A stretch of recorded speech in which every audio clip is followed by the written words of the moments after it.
O man tai labai norisi, kad Dovilė papasakotų truputį, kadangi Erika prisijungė truputį vėliau prie mūsų komandos, tai nežinau, ar jinai girdėjo iš vis tą istoriją, kaip Dovilė sugalvojo apskritai mūsų burti, nes tu taigi viena dirbi. Tu žinai savo taktikas, viską esi susidėliojusi, tau puikiai sekasi visose srityse ir kaip tau šovė į galvą, kad man atsibodo vienai dirbti, noriu dar žmonių. Jo, kaip iš tikrųjų tas kaip susijungimas, tai mūsų buvo toks visiškas ekspromtinis, čia susitikom prie to stalo, viskas įvyko taip savaime, nieko nestrateguojant, nieko iš anksto negalvojant, bet ta priešistorė, jinai iš tikrųjų yra daug jautresnė ir gilesnė. Tai dabar laikausi, kad žinai ir neapsiverkčiau, nes nuo 2016 metų aš jau pabaigos kažkur dirbu virtualia asistente ir dar tada Lietuvoje aplamai buvo mažai tokių, viena pirmųjų buvau virtualia asistente, išdrįsusi susikurti savo darbo vietą. Ir tas kelias, kurį ėjau aš, jis toks vienišas. Iš tikrųjų, tada labiausiai ir liūdniausia buvo tada, kai, sakykime, kalėdos ar gimtadienį ir tu jautiesi toks, visiškai vienišas, tu nusiperki pyragėlį ir šventi įmonės balių. Tai ir vėlgi tu susiduri su tam tikrom baimėm, su tom gal ir savęs nevertinimo, kur tu realiai, tu pats turi jas ir pamatyti ir išsispręsti. Ir tu nelabai pasipasakosi, sakykime, ar šeimos nariam, nes jie tiesiog nesupras, kad ten tau ar su klientu kažkas sunkiau ar kažką. Tai kažkaip labai norėjusi, kad vis mažiau žmonių tą kartotų vienišumą. Ir kažkaip taip nutiko, kad klientui reikėjo internetinės svetainės ir tada kažkaip prisiminiau Ernestą. Ernestas. Ir tada galvoju, mes su Ieva su tavim turėjom pokalbį prieš savaitę gal ar kelias ir aš žinojau tavo svajones ir tikslus. Ir tokia mintis galvoju, geras, tai davai susitinkam arbatos, išsigryninam kiekvieną savo stiprybės. Aš dar tokią anketėlę buvau paruošusi, mes taip šauniai patys su savim padirbėjom, atsakėme daug klausimų svarbių realiai gyvenime ir pamatėm, kad mes labai tinkam vienas kitam. Ir taip ir gimė idėja komandą sukurti ir tada papietavau su Erika ir Erikai pristačiau idėją, mintį, tai Erikos atsimenu akis. Iš karto sakiau taip, jeigu galiu, aš dar prisidėsiu.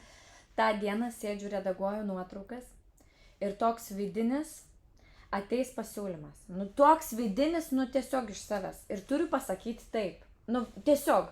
Ir kai Dovilė man pasakė, aš net jai pasakiau, man toks jausmas, jinai pasiūlė man susitikti, papietauti. Ir iškart pasakiau taip, nors visą laiką, ai, čia aš negaliu, turiu pabaigti darbus, tai dar kažkas ir taip toliau. O dabar viskas taip greitai, viskas susidėliojo ir va. Ir prisijungiau. Kosmosas taip sudėliojo. Nu. Pati visada, žinai. Ir aš iš tikrųjų labai tikiuosi, kad gal net mes būsim tas pavyzdys kitiem, kad jie irgi gali į komandą, jungtis kartu, daryti vienas kitą palaikyti, ta prasme, kad ir padėti jo, tokia bendrystės jėga, jinai labai galinga yra. Mhm. Nes komanda gali būti ne tik techniniai ten dalykai ir tik darbas, tai gali būti ir palaikymas ir visokie kitokie dalykai. Kaip pirmam kartais buvo, atsimeni, kokia kilo ir visiems baimės tas kilo, aš atsimenu, tai galvoju, ramiai, visą chemrą ramiai ir Ernestas irgi rašė, staigiai, kaip šito mindfulness, man atrodo, tas metodas yra, ar ne, kai staigiai Ernestas iškėlė problemą, mes visos trys iš savo pozicijos susakėm, viskas, Ernestas jau rašo, problema išspręsta, viskas yra easy, toliau kelias. Ir kiek bloko atlaisvėja, ar ne? Taip, aišku. Išsigryninti gal per tokias praktikas gali išsigryninti truputėlį savo mintis, nes ne visados gauni taip pamastęs atsakymą. Ir ne visada gal pats save taip matai, galbūt iš šono tau netgi pasako tam tikras netgi pabrėžia stiprybės, kur tu net kartais net pats nesusimastai.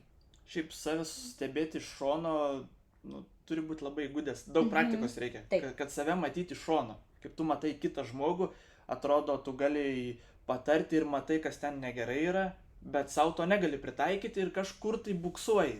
Nu, taip yra. Tai va, komandai, tai va, gal kiti pažiūri, tau pastabą kažką pasako, bet tu turi tai priimti, ta prasme, kaip, nu, kad tobulėtum. Taip. Čia jau pavardinot ir stiprybės, ir silpnybės, ir viską. Iš tikrųjų, komanda ant kiek daug duoda, nes aš tai ta esu iš vis, kuri visą laiką sakiau, aš viena dirbsiu, nes man tikrai nesu komanda, aš labai sunkiai priimu kitų nuomonę, labai sunku man yra paprašyti kitų pagalbos ir aš jau geriau viena darysiu, nepadarysiu arba blogai padarysiu, bet viena darysiu. Tai man irgi labai daug per save reikėjo perlipti, kad vat, komandai dirbti, kad su kitais, kad išklausyti kitų nuomonės, nes turėjau suprasti, kad nu, tikrai aš negaliu visko viena, kad komandoje yra daug stipresnė galia iš tikrųjų, negu kad vat, viena padaryčiau. Nes tų svajonių, pavyzdžiui, kokių aš turiu, nu, man sunku jas būtų viena įgyvendinti, nes aš nei paspirsiu save, tokia bus, nu, gal rytoj, ką dažnai daro. Pamenu tą momentą, kai atvažiavai, jau matau, kad supykus ant visų noriu viena čia daryti. Ir tada taip susakėme, tau atsimenu.